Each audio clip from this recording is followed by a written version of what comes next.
What's up, everybody? This is Parker. Before we start the show, I wanted to tell you a little bit about our sponsor, Anchor. If you haven't heard about Anchor by Spotify, it's the easiest way to make a podcast with everything you need all in one place. Let me explain. Anchor has the ability to allow you to record and edit your podcast right from your phone or computer. When hosting on Anchor, you can distribute your podcast on listening platforms like Spotify, Apple Podcasts, and many more. It's everything you need to make a podcast just in one place. And best of all, Anchor is totally free. Just go to the Anchor app, where you can find it on the App Store or Google Play, or go to anchor.fm to get started. Thank you, Anchor, for sponsoring this episode.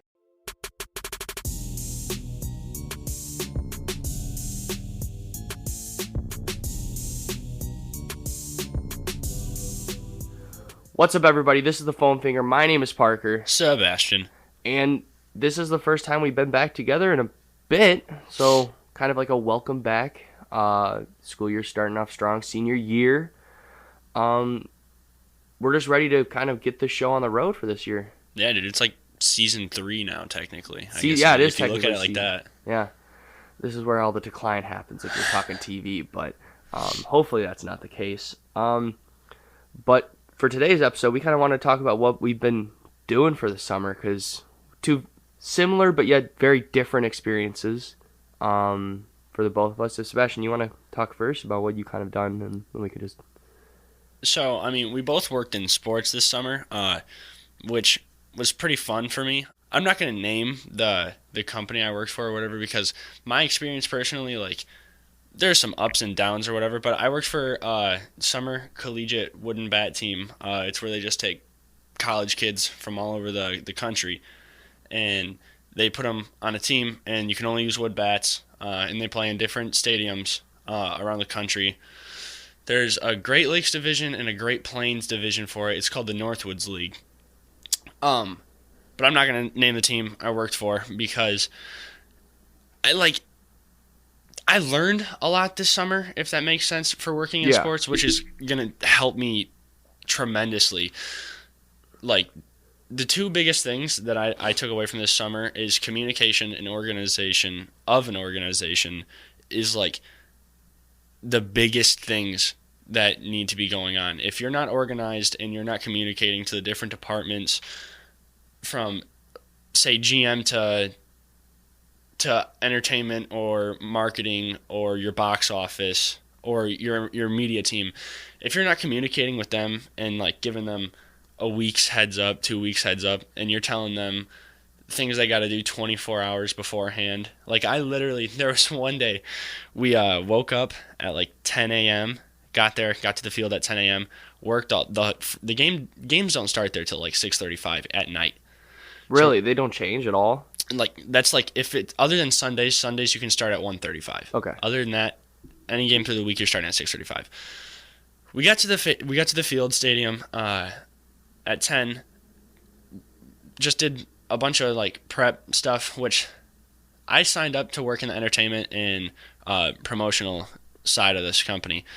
I was like doing things for like the ops like the ops, like game day and staff, to where I was like, I wasn't cooking food, but I was wrapping food for them. I was helping move stuff all over the facility, and it was just like stuff I never signed up for. And then I would work the game and pretty much help them out all the way up until like 12:30. So I would be putting in these crazy long work days, and then they told us, hey, like at midnight, you guys got to be back at 8 a.m. so you guys can work a promotional event for us and everything. And I'm like, dude, like, you can't have us here working these crazy hours, driving back home to get 6-7 hours of sleep to be back bright-eyed, bushy-tailed. And that was just like all summer, go for me. Yeah, it was kind of similar with me, because I worked for the Detroit Tigers. Wow, ooh. I mean, that's still cool. It was so cool. Great job. I would not take anything I did with that or with the Tigers for granted at all. I learned a lot, met a lot of crazy people. Like, I met Roger Clemens. Insane. The entire Lions O-line. Gnarly. A bunch of the Pistons. Jaden Ivey, Cade Cunningham. You met Jaden Ivey? Yeah. That's cool. Yeah, dude. Right after he got him and Jalen Dern through the first pitch, I walked in, and there they were, and I'm like coming into work, and I see them. Oh, that's I'm cool. like, what? Are you kidding me? But that's not even the craziest part.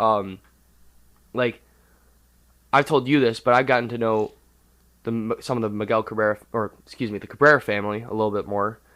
I talked to, I wasn't really in close contact with Cabrera. I would talk, hey, what's up, dude?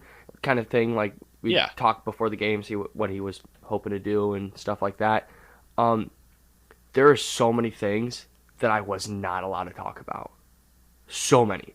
Like, oh, probably. Like, I knew about the Riley Green situation when he was coming back way in advance. That's pretty cool. I heard about Torkelson going down like 3 days prior. Just stuff that you wouldn't think that you know as I worked security, I didn't work anything really special, but you knew about like the Torque stuff 3 days in advance. Yeah, I was like they would let us know like, oh, this is happening. Oh my god, dude! I would not. It was so hard to do that. Like, I only dude, told my the parents. Journalism or the journalist inside is just like erupting. You could be breaking headlines. Yeah, but I'd get fired on the other hand. Yeah. That's the only issue. And kind of working with the Tigers, it was just, you'd meet, at like the last, Lou Whitaker Day that happened a couple weeks ago when they retired his number? Mm-hmm. Like, Alan Trammell, Jack Morris, Lou Whitaker was obviously there. He was there for 2 days. Jim Leland was there like a lot during the summer, and I was really not expecting that. Who else? I didn't really meet Chris Ilitch. I saw Chris Ilitch, and I was like, don't know if I really want to talk to him, because I've heard really bad experience with a lot of staff about interacting with him. Oh, with Chris Ilitch? Yeah. Yeah, I don't know. I'm not going to say my personal opinions on the Ilitches because, I want to work for the Tigers one day. But the one thing is that Miss Ilitch would come in a lot. And it was like, she's one of the sweetest ladies in the world. One, like, really sweet. And I was just like, how is Chris not liked, but Miss Ilitch is this way? Like, yeah, I don't know.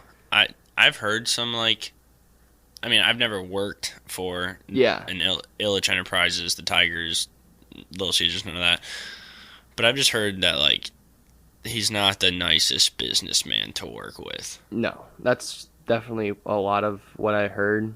There was a day I was working on the field. I'm not going to say who told me this because I don't really want to throw him under the bus, but he was telling me that, like, he talked to Chris, like, his first year working there, and apparently he just started yelling at him. Like, Chris was just not happy with what he was doing, even though he was just trying to be friendly and talk to him. Which, happens. When people are so busy, people can easily get flustered and frustrated. And, if one person's having a bad day, which something I've also experienced this past summer is, like, something doesn't go wrong. And, like, if one of the higher-ups in a company is going to, like, lose their mind about it and like freak. Not gonna be the owner. Like it's never a good situation for while the game say the game's going and your PA announcer does something you don't like. It's never a good thing to like go up there and just hop on the PA and start like just taking over their job. Like you can't. That's like kind of that would ruin like a work experience for me. Like. Just getting ripped off mic mid-game. Yeah. Like, imagine just, like, someone comes down here, takes one of us off the mic, and just, like, this is my podcast now. Yeah, Brandon just walks back in and kicks me off the mic. He's like, it's mine now. What? But, working for the Tigers was... Well, also, I didn't just work for the Tigers, too. That's the thing. I worked for the Cubs and White Sox, and I wrote for them over the summer. So I was all around baseball. I learned. I wasn't too in tune with baseball, and I'm sure you know that, but I wasn't. I didn't know a lot about baseball coming into this year, and now I feel like I could sit down and have a lengthy conversation about statistics and technique on batting. Because I'm there. I was there almost at Comerica 24/7, and then I'm also writing about the Cubs and White Sox. Mm-hmm. So I felt like I learned a lot, and I think that's going to help me, especially with what I want to do, Did you just, like, apply for that and you got it? Or like... So how I got the job is my mom has a coworker that she works with in orthopedic office that is now a supervisor. Shout out Jules Parker. But she told me to apply on Indeed. I put her down as a reference. Last, end of the school year, I get a call from 313. I was like, who's calling me from Detroit? I was like, no way. And I pick up the phone, and they go, is this Parker? I'm like, yes, this is Parker. And she basically goes, like, hi, this is Lynn. I'm head of security at Comerica Park. I'm like, oh, really? Okay, cool. And I was like, maybe this is... I was, like, just hoping it wasn't just a spam call at first. And, I mean, I know I'm kind of probably overreacting about it, but that's a huge step for me in what I want to do.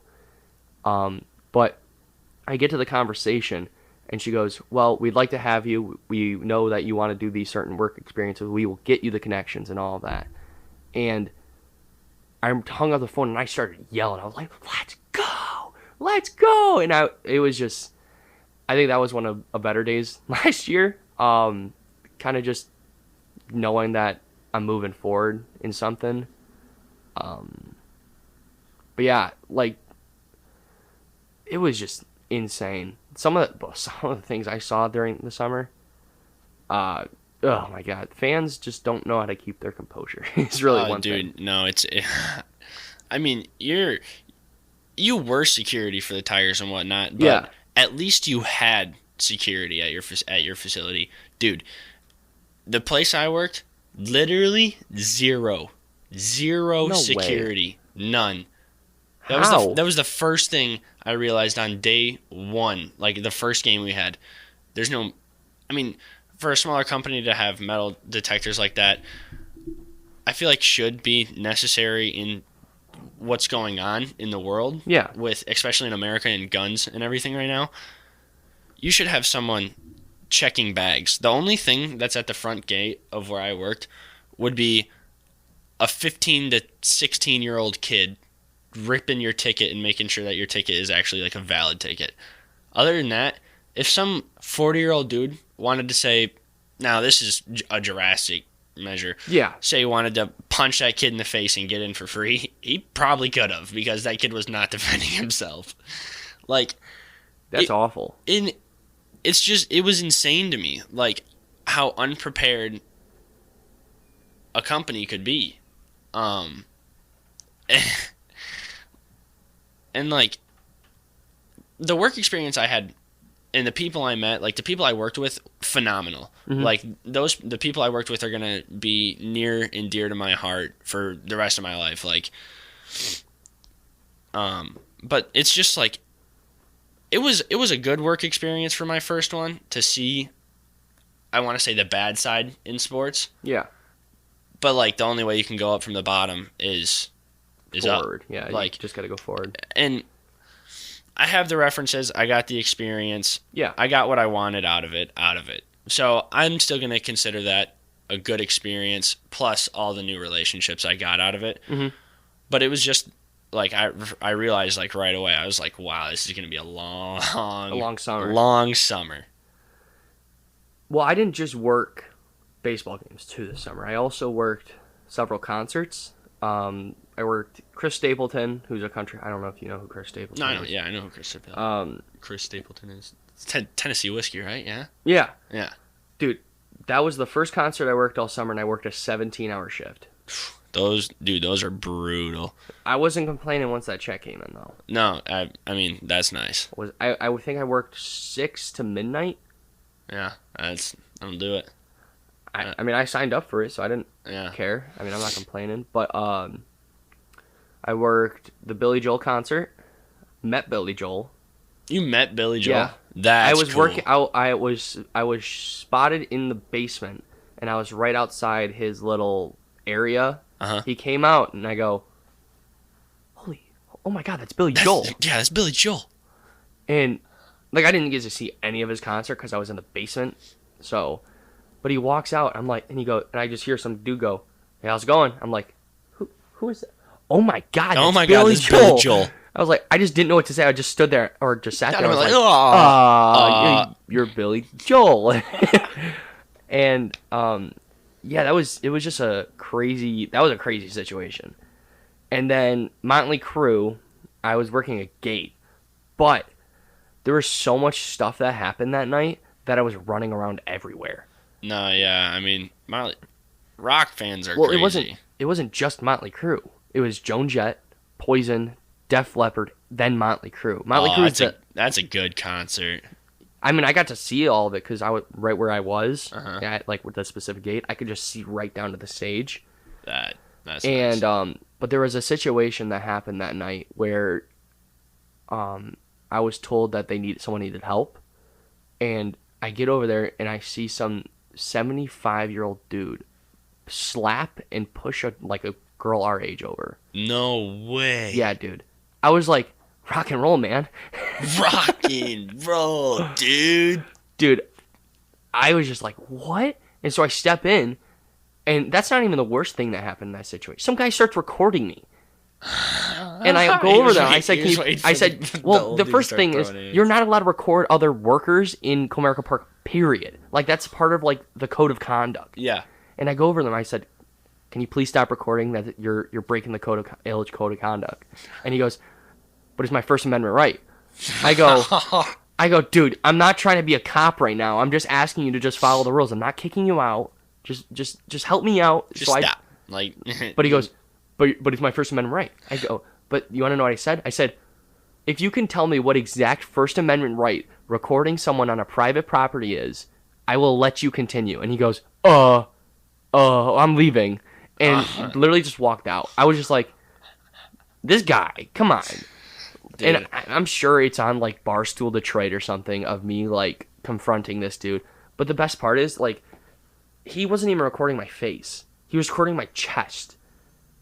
I asked him to delete it afterwards, and he showed me the video, and it's just my chest with my ID in the middle. I'm like, what are you...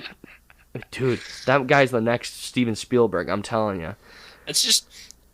drunk people do crazy things. I mean, like, dude, at the place I worked at, there was some girl that got arrested at one of the games. Really? Yeah. But like, what we had to do for that is like we had to have the GM go handle. So what happened was, pregame, what I would do is I would either be the mascot or I'd be signing kids up for games in between like the innings. Like that's what I would do. I was on like field a kids MC club type thing. Yeah. And so I'd be signing kids up for the games or whatever. But this time I was the mascot and I was in the team's locker room waiting to do like the entrance for the mascot or whatever. And then apparently this mom handed this girl that was drunk her baby, which I don't know why you're handing your baby to a stranger in the first place. Like the place I worked is like the town is nuts. I don't know. I mean, yeah, I'm not going to say what town it is, but yeah. Like, being so very confidential. The baby gets transferred to this drunk girl, and the drunk girl is holding the baby like fine until she goes to hand the baby back to the mom.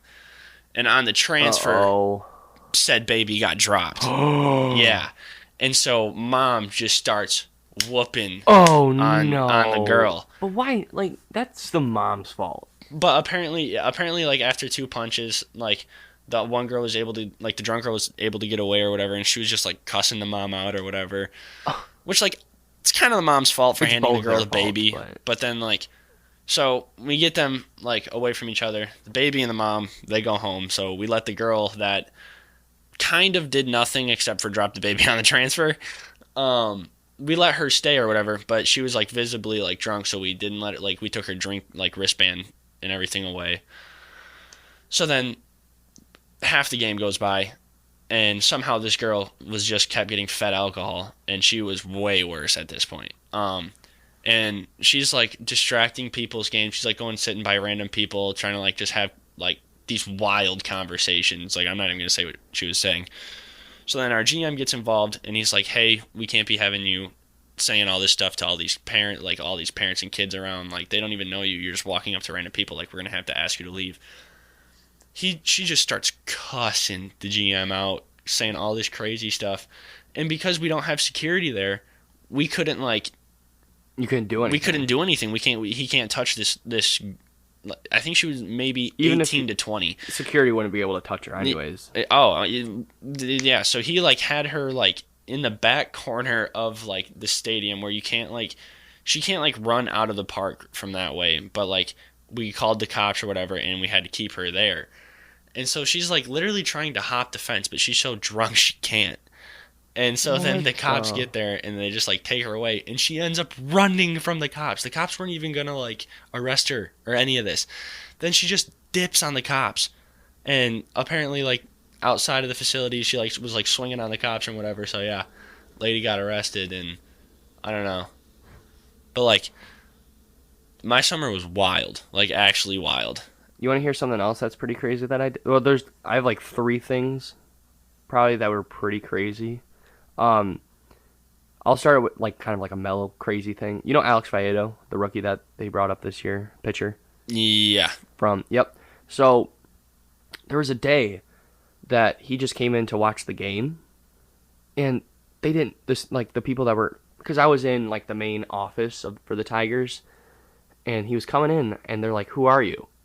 I'm like, "Hold up. That's one of the players, let him in." And he comes up to me, he goes, "Thank you." And then I just started talking to him, and because he's from Tampa Bay. Him and his girlfriend asked, like, what's, like, some good spots, like, to eat around here? And I was like, well, I'm not exactly from here, but I'm not unfamiliar with the area, but I know, like, Coney Island is always a Detroit classic. And he goes, all right, what's Coney Island? And I was like, wait a minute. I forgot that nobody knows what a Coney Island is beside, like, people in the Midwest. Yeah. And I explained to him, it's like, I said, like, chili dogs, fries, like, really cheap food, but it's, like, kind of has, like, a Greek twist to it. And he goes, ooh, that'd probably sound good. So, he, like, I, send him, like, a link over Instagram. And then he just kind of went on his way. He comes back out. He goes, I really appreciate what you did. I won't forget this. There was another day, though, that he came in, because usually they go down through the tunnel. Yeah. He comes in, he goes, what up, Parker? I was like, I didn't even tell him my name from the first time I met him. Like, literally didn't tell him my name. You had your name tag, though, yeah? Yeah, but he didn't even look down at my name tag. He looked me directly in the eyes. I was like, damn, all right. And then we just kind of talked. But this was the game right before he got injured. Oh. So I was like, good luck, and I give him a fist bump, and I was like, that was pretty cool. Then I go out there and I see him walk off the mound. I'm like, damn, I'm his bad luck, aren't I? He's probably never gonna talk to me again. No. There was another situation too that I don't know whose car it was, but someone got there. Oh, it was either Drew Hutchinson's or Alex Lang's. Mm-hmm. They got a Jeep ordered. And I was working, like, an off day, so I was just working patrol. I was told to go drive their car into the parking garage. Oh, hell no. And so, well, like, head of security told me to do it. So I was like, I'm not going to argue with head of security. So I literally get in the Jeep. I drive all the way around the parking structure, because I can't really turn around in a Jeep, especially in, like, a one-way road. It's, like, it's a two-way, but it wasn't like it's hard. So I drove all the way around. I was like, how do I turn these freaking hazards off? The hazards were on. So I drive all the way around. I get in the parking garage, and I'm like, that was pretty cool. That was sick. Yeah, I'd have to let, like, a lot of players, like, in and out of the players' garage all the time. Like Riley Green. I met Matt Manning when he came back. But yeah, it was pretty cool. A lot of things that I don't want to keep on dragging on and bragging, but no, dude, that sounds like a crazy fun summer, and like you make good money. It sounds like work, because dude, it doesn't matter what you're getting paid. Well, I mean, it matters what you're getting paid. The hours. The hours add up. Like if you're getting an hourly wage in sports, you're making decent money, because the work in sports it's such a grind. And the thing is, we'd have to show up like several hours before the game even started. Anybody even shows up. Like I'd sometimes have to even come in earlier than most of the staff. Yeah. And I was like, oh, geez. And it's definitely an experience I won't forget. But I'm excited.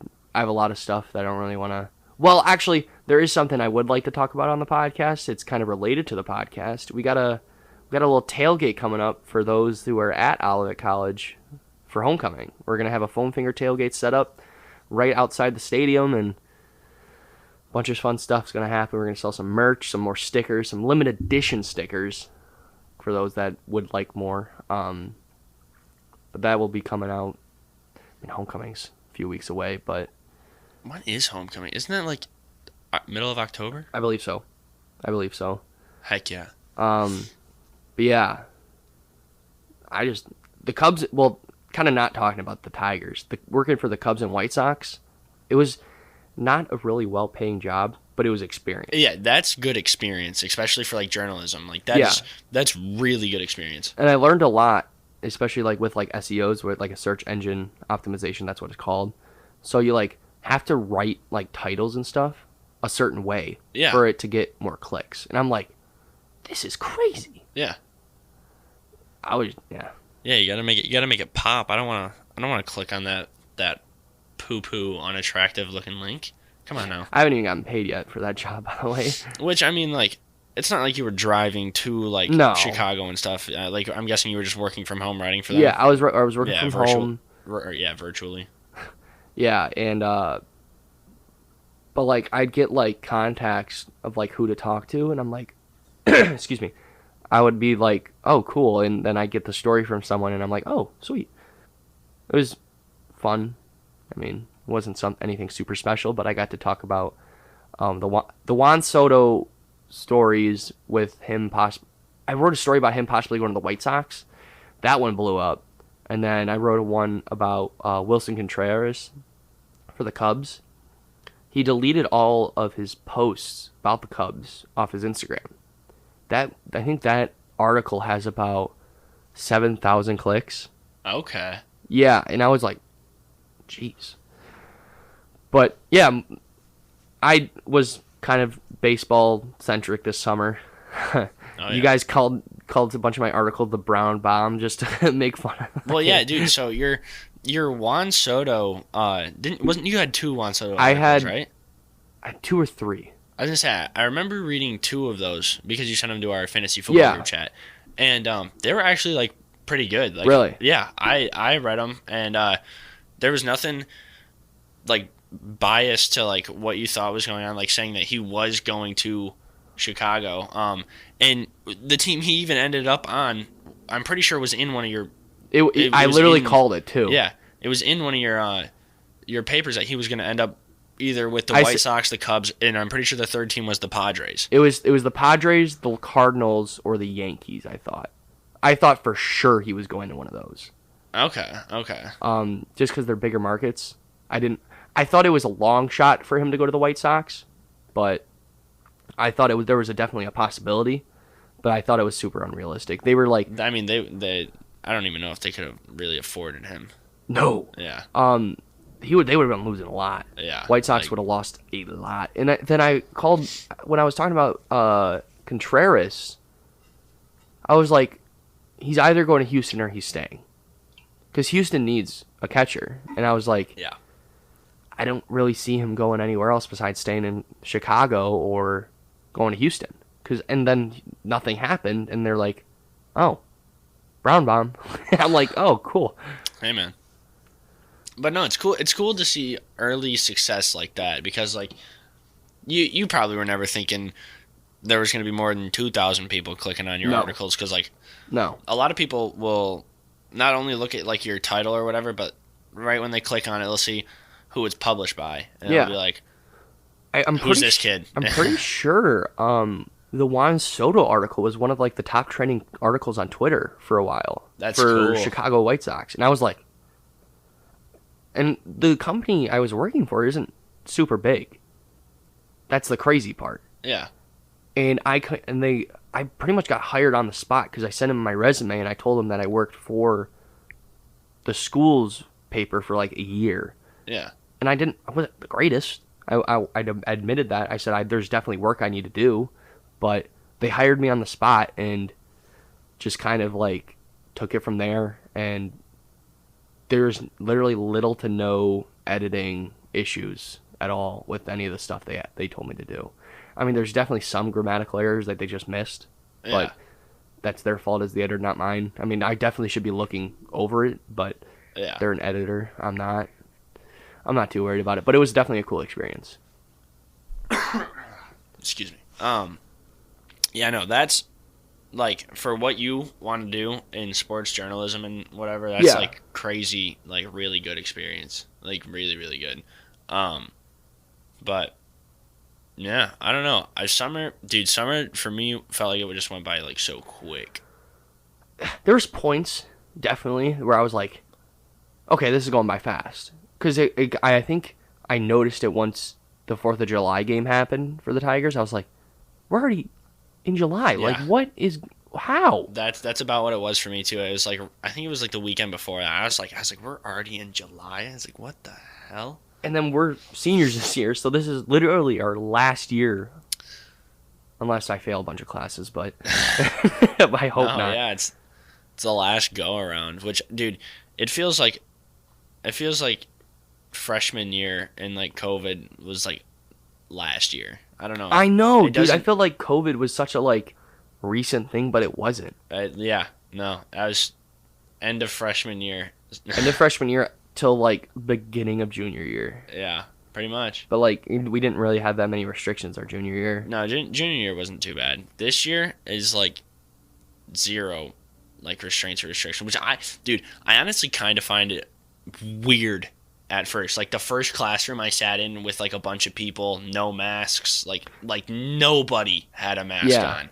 Like usually there's like one or two. There's like the one or two last semester that would like not want to get COVID, like rightfully so.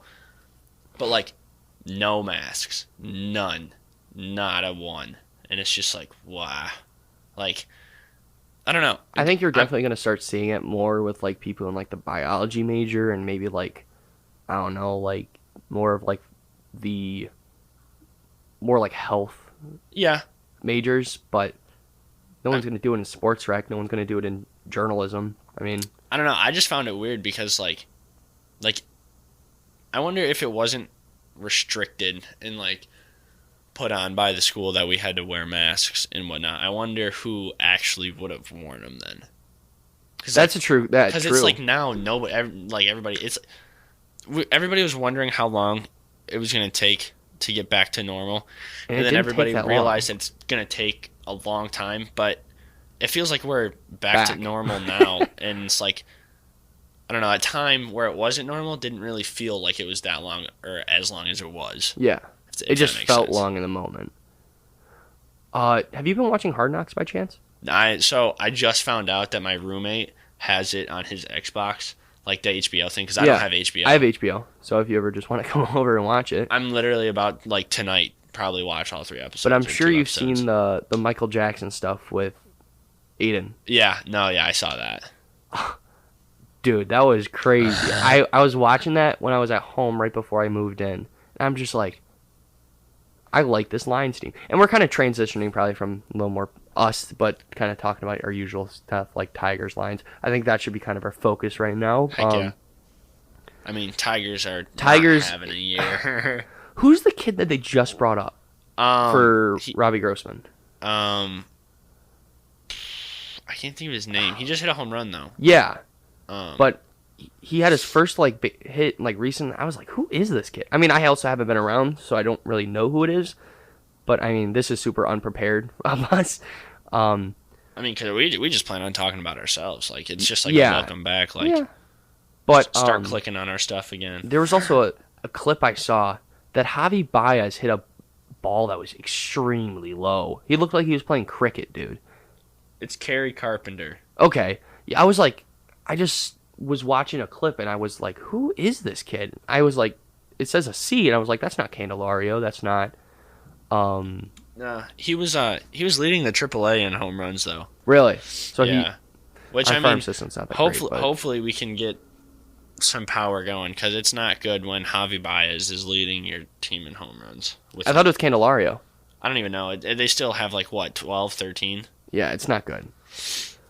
It is not good. Not especially when you have Aaron Judge going on this historical season. Yeah. He's at like 46 home runs already. I'd be surprised if he doesn't win MVP. It's just insane. It's insane that somebody can hit a ball that far consistently. Well, they're also in Yankee Stadium. So I don't know how he's still crushing these balls, dude. That's fair, but I think there's a study that was shown that or taken about Yankee Stadium versus other stadiums because, like, I know Comerica Park is the longest park out of the entire MLB because it's 420 yards. Yeah. I believe Yankee Stadium is only like 340. Huh. It's crazy short. So I think, like, I think there's a 30% increase on home runs when players go to play at Yankee Stadium rather than any other stadium. I didn't know that. Yeah. I mean, I knew that Yankee Stadium was like smaller than like most MLB stadiums, but I didn't know that it was like it's a tiny stadium. Okay. I've never been to Yankee Stadium. I haven't either. I have no interest of going to anything New York Yankees I related. think it'd be cool, like, just to go for a game. And see what, it would probably be cool to go for a game just to like see the stadiums. But like, I would so much rather choose to go watch a game at Fenway Park. And I don't like the other Red Sox either. But just like Fenway Park is so historic, and it's like literally the oldest stadium like in all of sports. Yeah, like Wrigley's also like one of Wrigley's those stadiums that everybody wants to go to. So like if we're talking about stadiums, like the stadium I want to go to the most is Camden Yards. Yeah, Camden Yards is nice. I just think it's such a like cool design, and I think the alleyway is really cool. I don't know. I just also never been to Baltimore. I've heard their food's good, so I don't know. I just like the aesthetic of the stadium. I know the Orioles have been kind of on a hot run too, so that'd be probably cool just to go. I went for my birthday. It was the Tigers against the Orioles, and I was like, okay. No, yeah, Orioles are doing way better than they did last year, but the Tigers have plummeted to what they were last year. I mean, like, there was some hope last year. They were doing better than the year prior. Yeah, definitely. But this year, it's just like... I think it was a fluke, not going to lie. But I do think Javi Baez next year will be a lot better than he is this year. I think it's going to be... Like, I've talked about this many times. I mean, I still think Javi Baez is consistent. He's doing what he got brought in to do in Detroit. He wasn't here to lead the team in home runs. Yeah. He's just like a fundamentally round baseball player in the field and at bat. If we can build around Javi Baez, then that's what we got to do to like. And it's definitely like a slump year for him. Yeah. But I think it's going to be a similar situation in what Francisco Lindor had from going from Cleveland to New York, where he didn't have a great first year in New York, but now this year he's playing really well. Yeah. I mean, I think Javi Baez is also leading the league in errors, which is not good when you have a star shortstop, but I think it's just him changing leagues. I think that's really it. It's a whole new bunch of new teams he's never probably faced before. Could be. I just like Detroit needs to have like better pitching too. I mean, it doesn't help that Casey Mize is out and Tarek Skubal just went out. Yeah, Tarek Skubal's out now. Like, you need to have your main pitchers in, which Skubal this year was unbelievable in the first half. Then I'm really surprised we didn't trade Gregory Soto. I'm really, really surprised. Yeah, and I'm surprised we signed back Daniel Norris. We did? Yeah, he's back on the Tigers. But I don't know why we got rid of Fulmer. I thought Fulmer was good. I mean, he's not the best pitcher. He was all right. He's a reliever, but we got nothing for him. We got nothing for Robbie Grossman. I thought they got prospects for Grossman. They got one prospect that throws a 4.34 ERA in Double-A. See what I mean? It's really nothing, and I'm not too thrilled about it. But Fulmer, I think we got even a worse pitching prospect. I think he throws like a 6 ERA, and yeah, not too thrilling when you're trading a couple guys and not getting anything back. But there was like There's all these rumors about Gregory Soto possibly going to the Padres, and then you see that the Padres pick up someone else. Dude, if the Padres got a hold of Soto, that would be not good because Soto's pretty. Well, they already got one of the greatest closers in the game right now. Yeah, they got Hader, didn't they? Yeah. Yeah. But that's what I was saying. Like, if they got a hold of him over Hader, I mean, like, I don't know if that's. I feel like it'd be kind of similar. It's probably been the exact same trade. Yeah. I don't know. Probably with a little bit less because Gregory Soto doesn't always close games. Yeah, he does sell a lot. And I saw that recently that he after the All-Star break, I saw him selling more games and. The Tigers were more put together and better in the first half of the season. They kind of just fell apart after the All-Star break. I think a surprising thing with the team is Eric Haas. Eric Haas has played really well this season. And I think he's him and Victor Reyes are like the top 2 or 3 in batting average. I believe Victor Reyes is like just under 300. Haas is around 250. Yeah, which is another, like, you need to have, like, at least 3 to 4 guys hitting 300s, like 350s. Because I think Miguel's high 200s, Riley Green's high 200s, Haas is league average, and then Victor Reyes is above average. So I mean, we got 4 that are above it, but if you look at the rest of our lineup, you got Candelario who's batting about 180. You got Javi Baez who's hitting about 210. Yeah, no, dude. Miguel Cabrera should not be one of the better hitters on the Tigers still for how old he is, and he's it just shows how good he is, though. That's the thing. He is crazy good. Like Miguel Cabrera, the Tigers have gotten more than their money's worth with Miguel Cabrera. Oh, for sure. It's just like homeboy's literally falling apart on TV. Like you can he's like so injured and he's still just playing. Yeah, and I know he had the knee injury that happened recently. But to kind of wrap things up with the show, we got a lot of fun things coming up. Trying to find a little more people to bring on the show. Big plans. Big plans. But to wrap this up, my name is Parker. Sebastian. And you're listening to The Foam Finger.